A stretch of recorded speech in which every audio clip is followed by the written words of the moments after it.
2019 সালে বিশ্বকাপ ক্রিকেটের আসর বসে যাচ্ছে ব্রিটেনে। আর এখনই সরব হয়ে উঠেছে বাংলাদেশের আদম ব্যবসায়ীরা।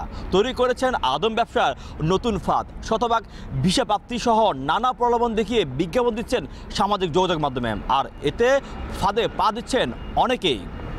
বিশেষ করে বাংলাদেশের সিলেট অঞ্চলে এই প্রবণতা লক্ষণীয়। তাই স্বপ্নের লন্ডনে আসার আশায় ইতিমধ্যে অনেকেই এসব প্রতিষ্ঠানের মাধ্যমে আবেদন করেছেন টিকিটের জন্য।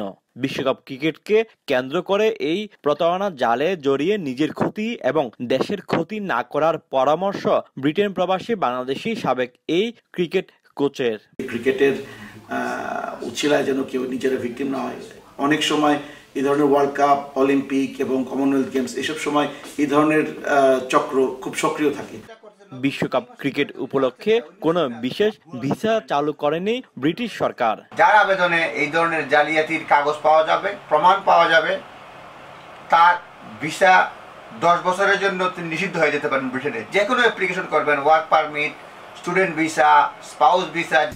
ব্রিটিশ কর্তৃপক্ষ ভিসা প্রদানের ক্ষেত্রে ভ্রমণের কারণ, বাংলাদেশে তার সামাজিক অর্থনৈতিক অবস্থান বিবেচনার পাশাপাশি নির্দিষ্ট মেয়াদ শেষে ভিসা আবেদনকারী ব্যক্তির দেশে ফিরে যাওয়ার সম্ভাবনার উপর জোর দেয়।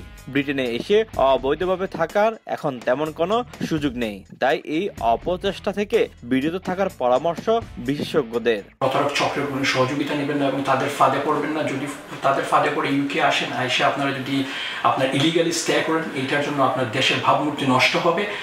গত বছর রাশিয়ায় বিশ্বকাপ ফুটবল দেখতে গিয়ে 540 জন বাংলাদেশি রাশিয়া ত্যাগ করেননি। তাদের বিরুদ্ধে রুশ কর্তৃপক্ষ আইনগত ব্যবস্থা নেবে বলে রাশিয়াস্থ বাংলাদেশ দূতাবাস জানায়। শোয়েব কবির, সময় সংবাদ, লন্ডন।